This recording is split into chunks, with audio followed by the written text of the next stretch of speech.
사랑하는 온타연합감리교회 성도 여러분, 그리고 오늘 예배에 참여하신 모든 주님의 형제 자매들을 여러분들의 주님의 이름으로 축복합니다. 오늘 예배를 통하여서 성령님의 위로하심과 우리의 삶을 인도하시고 살아갈 방법을 가르치시는 하나님의 임재하심을 경험하는 모든 분들 되시기를 주님의 이름으로 간절히 축원드립니다.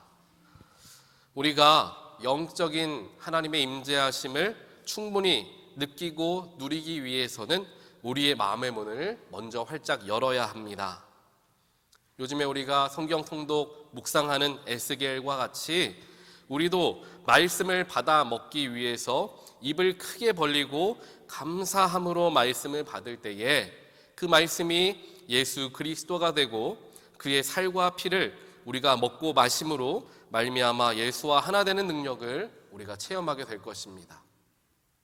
얼마 전에 한 목사님의 강의를 듣다가 그 목사님이 이런 얘기를 하시는 거예요. 에스겔이 하나님의 말씀을 받아 먹고 그 말씀의 꿀송이보다 더 달더라 라고 표현하지 않습니까? 유대인 가족들이, 부모들이 자녀들을 교육할 때 정말 이거를 실천해 본다고 해요. 그래서 종이를 찢어 먹는 건 아니지만요, 이제 판에 새겨진 하나님 말씀의 말씀 줄을 따라서 이제 꿀을 바르는 거예요. 그래서 그 아이들이 그 꿀을 먹으면서 말씀을 읽는 거죠. 정말 말씀이 꿀송이처럼 달달하는 것을 어린 시절부터 몸으로 직접 느껴보는 거예요. 그러한 훈련들을 한다는 이야기를 듣고 참 대단하다라는 생각을 해보면서 이런 것들이 어찌 보면 중요하겠구나라는 생각을 다시 한번 해보게 되었습니다. 이처럼 우리가 말씀의 소중함을 느끼고 그 말씀의 정말 정수를 우리가 경험해야 그 말씀이 얼마나 우리에게 유익한지를 우리는 경험하게 된다는 것입니다. 오늘 예배가 바로 그러한 살아있는 하나님의 말씀, 내 입에 달고 단 놀라운 말씀이 되시기를 다시 한번 주님의 이름으로 간절히 축원드립니다. 그렇게 말씀에 의지하여서 우리가 삶을 살아갈 때 나의 삶의 자세가 변화되어지고 또한 내가 바라보는 삶의 시선이 달라지게 될 줄 믿습니다. 요즘에 제가 계속해서 강조하고 있는 부분이기도 하고요, 목회 칼럼에서도 계속 반복적으로 제가 의도하진 않았지만 쓰여지는 글들을 보면은 계속적으로 공통적으로 쓰여지는 글들이 있는 것 같아요. 그래서 제가 오늘 칼럼을 보시더라도 이제 부정에서 긍정으로라는 칼럼 제목인데요, 우리가 부정적인 생각과 마음을 다 뒤로 하고 긍정적으로 삶을 바라보고 긍정적으로 모든 것을 살펴야 한다라는 이야기들을 제가 계속 말씀을 전해드리고 있습니다. 어저께 절제속 분들이 속회 모임을 하시면서 그 속회에 제가 참여해서 초대받아서 함께 식사를 나누고 또 공과 공부를, 성경 공부를 같이 하게 됐습니다. 그러면서 이제 한 번씩 돌아가면서 이제 무엇이 삶의 소원이 무엇인가, 남겨진 삶에서 소원이 무엇인가 라는 이야기를 이제 나누시는데요, 모든 분들이 다 같이 동일하게 하시는 게 내가 여러 가지 몸이 여기저기 아프긴 하지만 아침에 눈을 떠서 새날을 시작하게 되는 것에 대해 감사하는 마음이 있습니다 라는 고백들. 내가 조금 몸이 불편해도 운전을 잘 할 수 있어서 감사합니다. 지금까지 지켜오신 하나님의 은혜, 하나님께 감사합니다 라는 고백들을 다 하나같이 하고 계시는 거예요. 절제속 분들 다들 아시겠지만 저희 교회 가장 어르신들이시지 않으십니까? 몸이 불편하시기 마련이고요, 한 분은 그런 얘기 하시더라고요. 80년 이상 몸을 쓰니까 기계가 이제 삐걱거리는 것처럼 몸 여기저기가 삐걱거리신다라는 이야기를 하실 정도로 몸이 막 편안하게 계시는 분들이 아마 많지 않으실 거예요. 그럼에도 불구하고 그분들의 입술에서는 내가 몸에 어디가 불편하고 내 마음이 어떻게 힘들고 어떻게 어렵고 이러한 이야기를 하시기보다는 그래도 내가 무엇을 할 수 있게 하시고 그래도 내가 어떠한 마음가짐을 갖게 하신 하나님께 감사하려는 고백들을 들으면서 이것이 결국에는 삶을 긍정적으로 바라보며 감사할 수 있는 사람들의 모습이 아닌가라는 생각을 하면서 참 많은 은혜를 경험하게 되었던 것 같습니다. 이와 같이 우리의 삶에서 부정적인 생각들을 우리는 많이 다 버려야 합니다. 노력해야 하는 거예요. 부정적인 생각을 자주 갖는 사람들은 특징적으로 그 부정적인 생각을 다른 사람들에게 많이 이야기를 해요. 부정적인 것을 자기가 갖고 있는 게 아니라 주변 사람들에게 표현을 많이 하게 됩니다. 그러면 부정적인 에너지가 주변 사람들에게 흘러가겠죠. 하지만 긍정의 말들을 하고 긍정의 생각들을 가진 사람들은 주변에 있는 사람들에게 소망을 줍니다. 그래, 내가 할 수 있다. 그래, 우리가 할 수 있다. 그런 마음들을 우리에게 허락하여 준다는 거죠. 결국 시니컬한 마음들, 부정적인 생각들은 우리의 영혼을 병들게 할 수밖에 없음을 우리가 항상 기억하면서 나는 무엇을 바라보고 어떠한 생각을 가지며 살아가는가를 날마다 살펴야 하는 그러한 우리의 삶이 된다는 것을 우리 모두는 기억해야 할 것입니다. 그래서 사람은 연약하기 때문에 긍정적으로 살아가야 한다라고 알고는 있지만 사람은 연약하기 때문에 자꾸 실수하고 자꾸 넘어지는 거죠. 말씀에 내 삶을 비추어 보지 못하고 스스로의 삶을 되돌아보지 못하면 자꾸만 바깥에서 이유를 찾으려는 게 우리 인간의 공통적인 연약한 약점들입니다. 그래서 우리는 말씀 안에서 늘 깨어 있으려 노력하는 게 중요하고요. 예수의 빛 가운데 거하려 예수가 가는 곳을 늘 따라가려는 노력들을 기울여야 한다는 것입니다. 저도 마찬가지입니다. 목회자이기 이전에 저 역시 연약한 사람이기 때문에 날마다 느끼는 인간의 한계에 부끄러움과 또한 안타까움을 스스로 느낄 때가 많습니다. 며칠 전에 한국에 계신 한 장로님께서 연락을 하셔서 급한 중보기도를 부탁을 하셨습니다. 이 장로님께서는 하시는 사업이 있는데 사업에 급한 어려움이 찾아왔다라는 연락이었습니다. 자세한 내용을 이제 쭉 말씀을 하시는데 제가 아무리 생각하며 들어보아도 이건 꽤나 큰일이다라는 생각이 제 마음에 들어오기 시작하는 거예요. 이분께서 하시는 사업은 이제 큰 업체에 어떤 식품을 납품하는 그런 사업을 하시는데 납품한 물건에서 이제 하자가 발견되는 거예요. 그 하자가 그냥 뭐 간단한 하자가 아니라 이물질이 이제 발견이 됐다는 거죠. 식품에 이물질이 발견되어졌다라는 건 굉장히 큰 일이잖아요. 그것 때문에 영업 정지를 당할 위기에 있다라는 이야기를 하시면서 급하게 중보기도를 이제 부탁을 하셨습니다. 그러면서 이제 몇 시간 뒤에 그 업체에 들어가서 이 일에 대한 후속 조치를 들어야 하는데 기도가 절실히 필요하다라고 얘기하시면서 저에게 연락을 하신 거예요. 기도 부탁을 받았기 때문에 제가 기도는 해야겠고 당연히 그렇게 기도를 해야겠다 생각했지만 그 장로님의 이야기를 들으면서도 제 스스로 한숨이 다 나올 정도로 상황이 좋지 않게 여겨졌습니다. 먹거리라는 것은 늘 청결함과 안전성이 중요한데 거기에 문제가 생기면 신뢰를 회복하는 게 쉽지가 않잖아요. 그런데 제가 그렇게 한숨을 지었던 저의 마음과 다르게 이 장로님의 반응이 굉장히 놀라웠습니다. 기도 부탁을 받는 제 입장에서도 참 염려되는 상황이었지만 이 장로님께서는 기도를 부탁하시면서 이건 하나님께서 기도하라고 말씀하신 것이니까 여러 사람이 함께 모여서 기도하면 분명히 해결책이 생길 것이고 이 산을 잘 넘어가야 올 한 해 하나님이 주신 사업이 잘 성장할 것이라고 말씀하시면서 오히려 목회자인 저보다 더 담대한 믿음을 가지고 말씀하시는 것을 듣고 제가 참 놀라웠습니다. 이 장로님께서는 사업을 하시면서 지역사회에 고아원이라든지 미자립 교회 등의 그 식품들을 매달 손수 전달하시면서 사업을 통하여 하나님의 영광을 돌리시는 일을 하시는 분이시기도 합니다.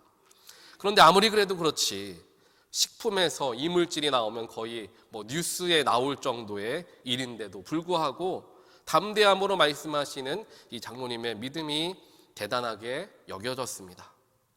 그러면서 동시에 정말 이게 잘 해결될까 의심되는 마음이 제 마음에 또 생기는 것도 발견할 수 있었습니다. 연락을 마치고 제 마음에 이제 근심이 찾아왔어요. 기도는 해야 되겠는데 이게 정말 잘 될까? 너무 큰일인데 라는 생각이 제 마음을 꽉 채우니까 부정적인 생각이 제 마음을 꽉 채우니까 이 문제를 해결해 달라고 하나님께 기도하는 것이 좀처럼 쉽지만은 않았습니다. 그렇게 밤에 기도를 하고 나서 다음날 아침에도 일어나서 계속해서 기도를 하게 됐습니다. 그러다가 장로님과 연락이 되어서 이야기를 나누는데 저에게 기도해 주셔서 참 감사합니다. 저에게 말씀하시는 거예요. 그러면서 함께 합심하여 믿음으로 기도하니까 하나님께서 기도를 들으시고 사업체에 영업 정지는 내려지지 않고 2월 달 중에 하루 불시 검사만 잘 넘어가면 원래대로 납품할 수 있게 되었다라는 이야기를 하시는 거예요. 그러면서 목사님이 기도해 주니까 하나님이 이렇게 도와주신다. 기도해 줘서 참 감사합니다. 연신 저에게 말씀하시는 장로님의 말씀을 들으면서 제 스스로가 얼마나 부끄러웠는지 모릅니다. 그래서 넌지시 그 장로님께 제가 말씀드렸죠. 아닙니다, 장로님의 믿음의 그릇이 크셔서 하나님이 그 기도 듣고 응답하신 거라고 저는 믿습니다 라고 말씀을 드렸어요. 사실 이 일이 일어나기 전부터 이 장로님은 연초에 기도를 하면서 이제 시작을 하고 계셨는데 어찌 보면은 이 어려움을 앞두고 기도로 준비하게 하셨다라는 것을 이제 고백을 하시는 모습을 보게 되었습니다. 그렇게 한 해 시작을 기도원에 들어가서 하나님만 바라보고 하나님만 생각하고 하나님과 교제에 하루 종일 시간을 사용하는 기간들을 보내다 보니까 문제가 생겨도 문제가 먼저 보이지 않고 하나님을 볼 수가 있었던 거예요. 문제가 어렵고 도무지 해결되어질 것 같지 않았던 문제였지만 괜히 내 마음에 소망함이 없어지지를 않는 거예요. 분명 하나님이 도우실 거다라는 확신이 생긴다라는 거예요. 문제보다 하나님께 더 시선을 맞추고 놀라운 능력으로 함께 하시는 예수를 자꾸만 바라보니까 소망함이 오히려 문제 가운데서도 샘솟게 되더라라는 것입니다. 사랑하는 성도 여러분, 이것이 바로 그리스도인들이 누려야 할, 마땅히 누려야 할 놀라운 축복입니다. 그런데 이 축복을 우리는 자꾸만 놓치고 살아가죠. 계속 넘어지고 우리는 계속 실수합니다. 문제가 아닌 예수를 바라보아야 하는데 그렇지 못하니 근심되고 낙심되고 내 마음에 불안함이 찾아오는 것이죠. 부정적인 것들과 내 마음을 근심하게 하는 것에 우리의 영혼을 물들게 하지 말고 늘 선하심과 평안을 주시는 예수님께 나아가게 되는 저와 여러분 되시기를 주님의 이름으로 간절히 축원드립니다. 오늘 우리가 함께 보는 고린도전서 10장에서 사도 바울은 그리스도인들은 어떠한 신앙의 기준을 가지고 삶을 살아가야 하는가에 대하여서 이야기를 합니다.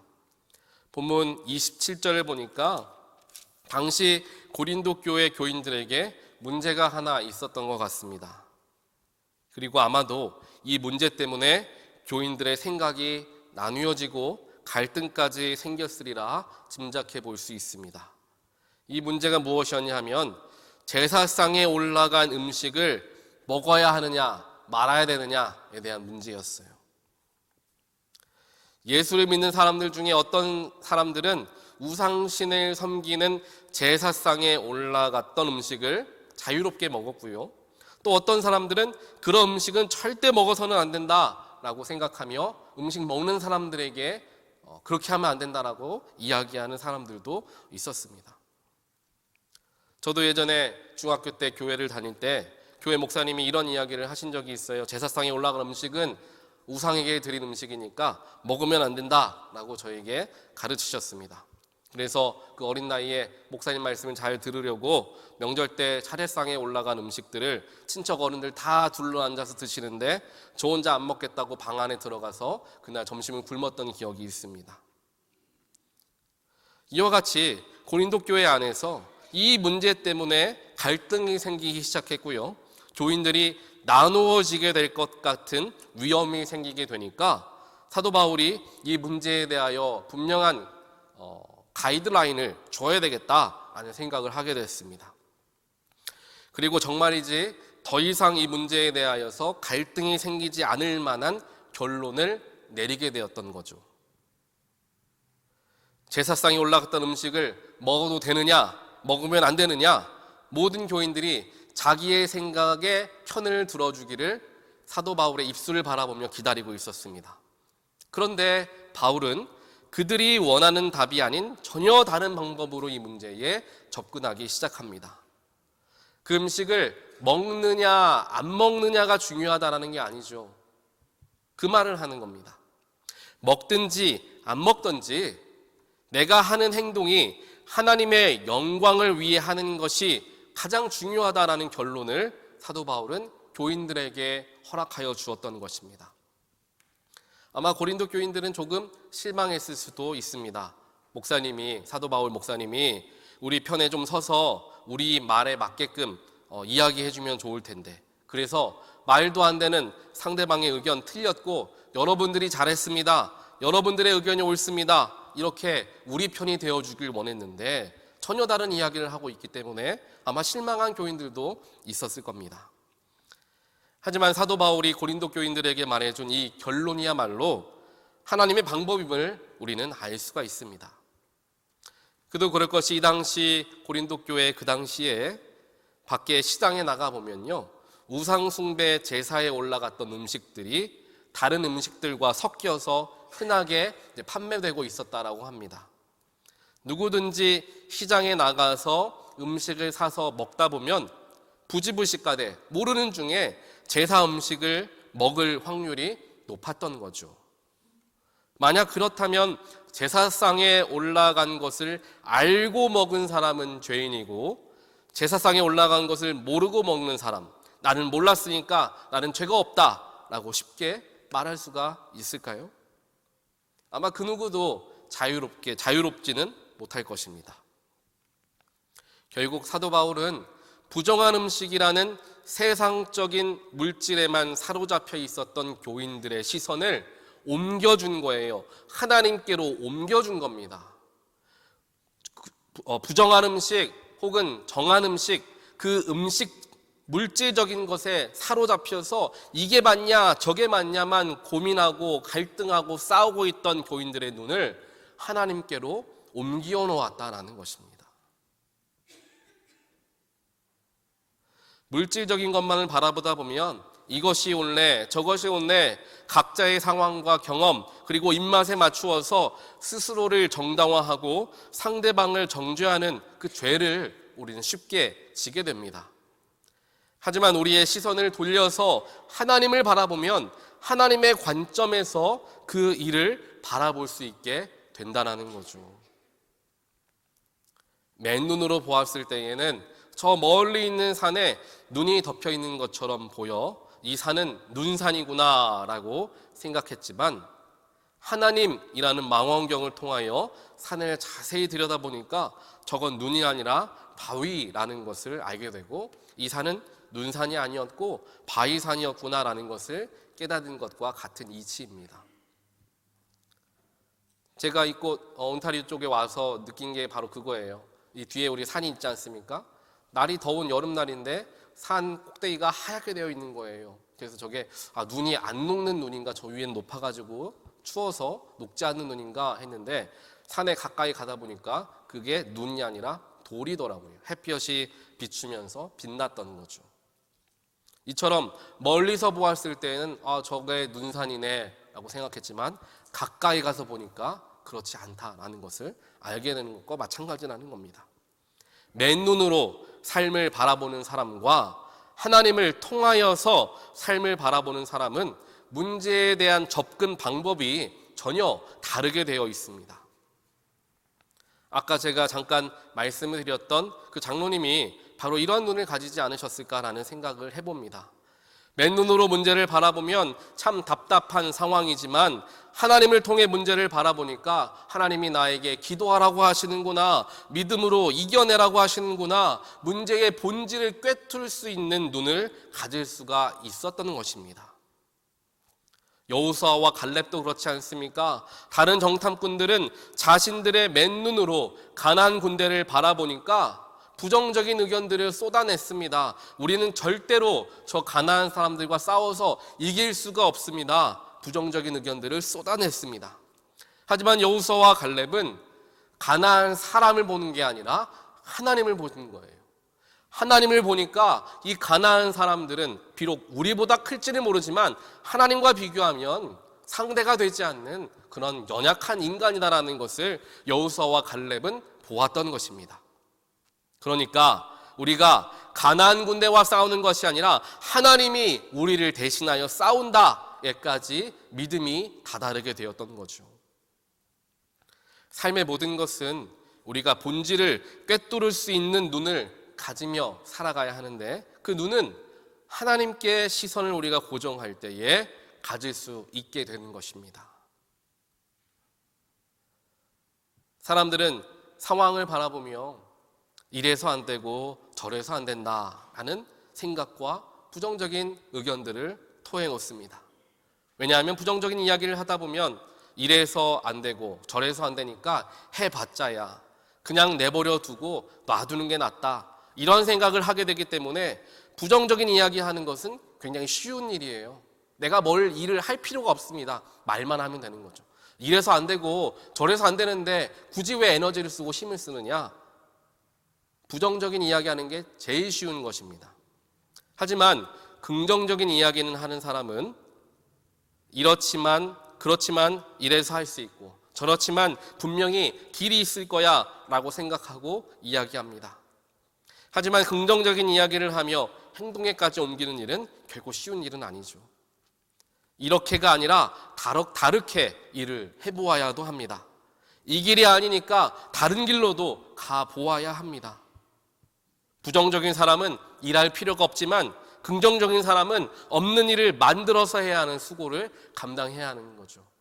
그러니까 우리는 쉽게 부정적인 생각을 담아내려는 본성들을 갖게 되는 것입니다. 하지만 우리가 하나님 주시는 마음을 가지고 긍정적으로 삶을 바라보고 환경을 바라보게 된다면 그 사람들 때문에, 즉 긍정적인 사람들 때문에 역사가 일어나고 미래의 소망이 이루어지는 것을 우리는 분명하게 보게 되는 것입니다. 에베레스트 산을 누가 오를 수 있을까?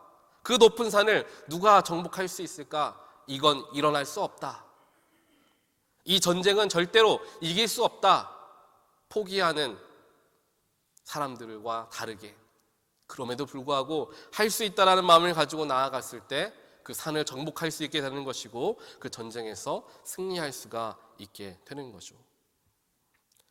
여호수아와 갈렙을 제외한 정탐꾼들의 이야기만을 듣고 이스라엘 백성들이 그래, 우리가 그들과 싸워봤자 승산이 없다, 그냥 지금 있는 곳에 머물러 살자 결정을 내렸다면 이스라엘 백성들은 결국 다 광야에서 죽고 말았을 것입니다. 하나님께서 그들에게 허락하여 주신 약속은 다 없는, 무산이 되는 일이 되고 말았을 것입니다. 자신들은 가만히 있으니까 편하고 좋을 수 있습니다. 하지만 그 피해는 고스란히 자녀들에게 또 자손들에게 전가되어지는 거죠. 자신들은 피를 흘려 전쟁을 하며 싸워봤자 가나안 땅을 얼마나 내가 누릴 수 있겠느냐라는 생각을 할 수 있습니다. 그러니 다른 사람들에게까지 이러한 영향이 갈 수밖에 없겠죠. 하지만 반대로 여호수아와 갈렙과 같이 긍정적인 시선을 가지고 하나님의 약속을 성취하기 위해 전투에 임하게 되면 피해도 겪어야 하고 힘든 때도 보내야 하겠지만 그들을 통하여서 하나님은 약속을 이루심을 그들은 경험하게 된다는 사실입니다. 이것이 바로 하나님의 눈으로 문제를 바라보고 세상을 바라보는 신앙인의 기준이 되어야 하는 것이죠. 사랑하는 성도 여러분, 오늘 말씀의 결론입니다. 그리스도인으로서 삶을 대하는 신앙적 기준의 핵심은 무엇을 하느냐, 무엇을 하지 않느냐, 그것이 아니라 이것을 하는 이유가 무엇이고 이것을 하지 않는 이유가 무엇인지 그 핵심에 담겨져 있음을 우리는 꼭 기억해야 합니다. 오늘 본문 31절 말씀인데요, 이것은 굉장히 우리에게 중요한 말씀입니다. 우리 31절 말씀 한번 다 같이 읽어보도록 하겠습니다. 31절 말씀 함께 읽겠습니다. 그러므로 여러분은 먹든지 마시든지 무슨 일을 하든지 모든 것을 하나님의 영광을 위하여 하십시오. 아멘. 이것이 신앙인들이 삶을 대할 때 늘 기준으로 삼아야 하는 핵심이 되어지는 말씀입니다. 무엇을 먹을까 말까, 이 말을 할까 말까, 이 일을 할까 말까, 그 모든 것의 기준이 결코 내가 되어서는 안 된다는 것입니다. 그 기준이 내가 되었을 때 결국 그것이 교만이 되어지고 그것이 이기적인 삶의 태도로 우리의 마음을 병들게 하고 말기 때문입니다. 내가 이 사람에게 꼭 해주고 싶은 말이 있는데 그게 내가 해주고 싶은 것일까? 아니면 하나님께서 원하시는 것일까? 조금만 생각해 보면 우리는 답이 나옵니다. 대부분의 경우 내가 답답하니까, 저 사람이 내가 보기 불편하니까 지적하고 좀 얘기해 줘야 되겠다라는 내 감정 때문에 말을 건네는 경우가 굉장히 많습니다. 하지만 하나님께서는 오늘 말씀을 통하여 모든 것의 중심이 네가 아니라 내가 아니라 하나님이 되어야 함을 우리에게 가르치고 계시는 겁니다. 만약에 우리 마음속에 오늘 말씀 때문에 찔리는 마음이 든다라면 하나님께 더 기도로 나아가게 되기를 원합니다. 하나님, 누군가가 자꾸만 내 마음에 걸립니다. 하나님, 어떤 문제가 계속 내 마음을 괴롭히고 근심하게 만듭니다. 하나님, 더 이상 걱정 때문에 잠 못 이루는 일이 없기를 원합니다. 하나님, 문제와 상황과 여건에만 사로잡혀 있는 내 마음 때문에 내가 너무 부정적인 사람이 되고 말았습니다. 하나님, 이제 이 어두운 부정적인 그늘에서 벗어나기를 원합니다. 내 영혼을 빛 가운데로 인도해 주세요. 이렇게 하나님께 기도하게 되기를 바랍니다. 내 삶의 이유는 하나님이 되어야 합니다. 그리고 하나님의 관점에서 모든 것을 바라보고 판단한다면 그 무엇도 우리를 억압하지 못하는 완전한 자유를 우리가 누리게 될 것입니다. 오늘 하나님께서 저와 여러분에게 허락하신 이 말씀을 한 주 동안 잘 묵상하시면서 하나님께로부터 배운 신앙적 기준을 가지고 일주일을 우리가 살아간다면 분명 우리의 입술에 부정적인 것들은 다 사라지고 감사의 고백, 기쁨의 찬양이 우리들의 입술에서 나오게 될 것임을 믿고 행하는 모든 분들 되시기를 주님의 이름으로 간절히 축원드립니다. 기도하겠습니다. 사랑의 하나님, 감사합니다. 오늘 하나님 말씀을 통하여서 내 부정적이었던 내 마음을 살피게 하시고 그 부정적인 것들 때문에 내가 더 앞으로 나아가지 못하였고 하나님의 약속을 온전하게 신뢰하지 못하였음을 저희들 깨닫게 하여 주시니 감사합니다. 하나님, 우리는 연약합니다. 상황 때문에 순간순간 우리의 감정이 변하고 바뀌어지는 그런 연약한 인간들입니다. 그렇기에 저희들의 눈이 항상 하나님께 고정되어 있게 되기를 간절히 원합니다. 문제를 바라보면 근심될 수밖에 없고 한숨 지어질 수밖에 없으며 부정적이 될 수밖에 없습니다. 하지만 그 문제보다 더 크신 하나님을 바라보게 하시고 그 문제를 통하여 우리를 오히려 단련시키시고 더 성장시키실 하나님께 소망을 두는 우리 모두가 될 수 있도록 축복하여 주시옵소서.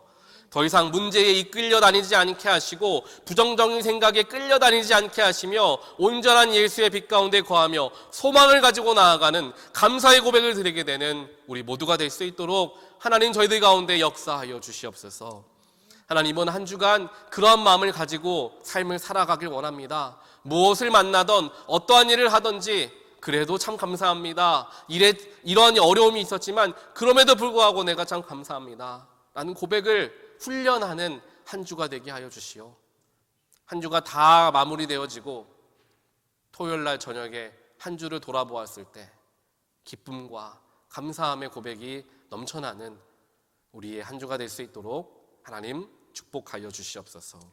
이 모든 말씀 예수 그리스도의 이름으로 간절히 기도드리옵나이다. 아멘.